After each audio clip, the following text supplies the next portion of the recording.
বাংলাদেশের টকশোর অন্যতম জনপ্রিয় মুখ রুমিন ফারহানা নানান সময় রাজনৈতিক ইস্যুতে মন্তব্য করে আলোচনায় এসেছেন বহুবার। 2019 সালের 28 মে জাতীয় সংসদের 50টি সংরক্ষিত নারী আসনের মধ্যে 50 নম্বর আসনে নির্বাচিত হয়েছিলেন তিনি। নারী নেতৃত্ব নিয়ে রাজনীতির বেশ কিছু আলোচনার কেন্দ্রবিন্দুতে ছিলেন তিনি। এমন প্রেক্ষাপটে তাঁর এক মন্তব্য নতুন করে বিতর্ক সৃষ্টি করেছে। কি ছিল সেই মন্তব্য জানাচ্ছেন সাদিয়া সিদ্দিকা। তিনি এই নোংরার মধ্যে নামবেন কেন? রাজনীতিটা তো এখন একটা ডাস্টবিনের মতন হয়ে গেছে। বাংলাদেশের রাজনীতিতে নারীর অংশগ্রহণ ও নেতৃত্ব নিয়ে নতুন বিতর্ক তৈরি করেছেন বিএনপির সহ আন্তর্জাতিক বিষয়ক সম্পাদক রুমিন ফারহানা।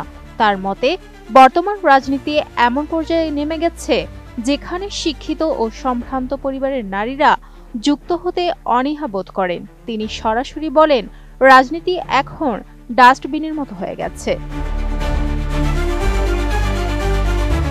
একটি বেসরকারি টেলিভিশনের টকশোতে অংশ নিয়ে তিনি প্রশ্ন তোলেন, একজন শিক্ষিত নারী যার সম্মানজনক পেশা আছে এবং যিনি একটি ভালো পরিবারের সদস্য, তিনি এই নোংরামির মধ্যে নামবেন কেন?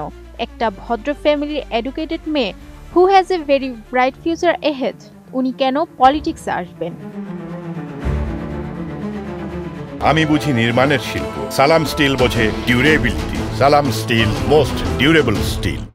এই সময় রুমিন ফারহানা অভিযোগ করেন, সোশ্যাল মিডিয়ার সহজ প্রবেশাধিকার, সবার হাতে স্মার্টফোন এবং বট আইডি ও কৃত্রিম বুদ্ধিমত্তার অনিয়ন্ত্রিত ব্যবহার রাজনীতিকে আরও নোংরা করেছে।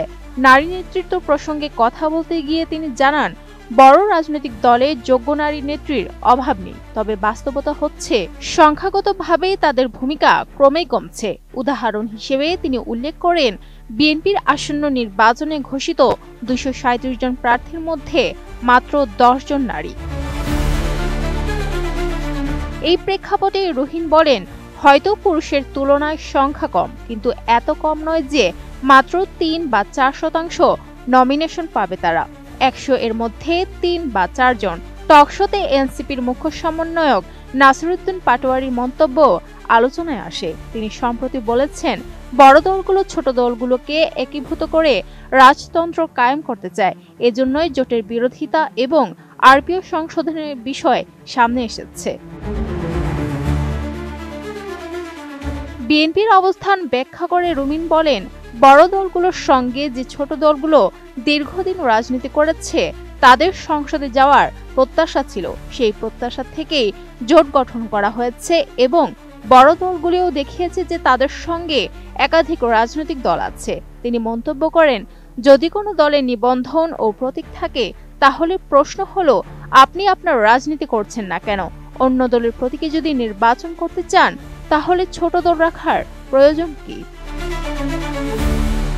Sadia Siddika, ATN news.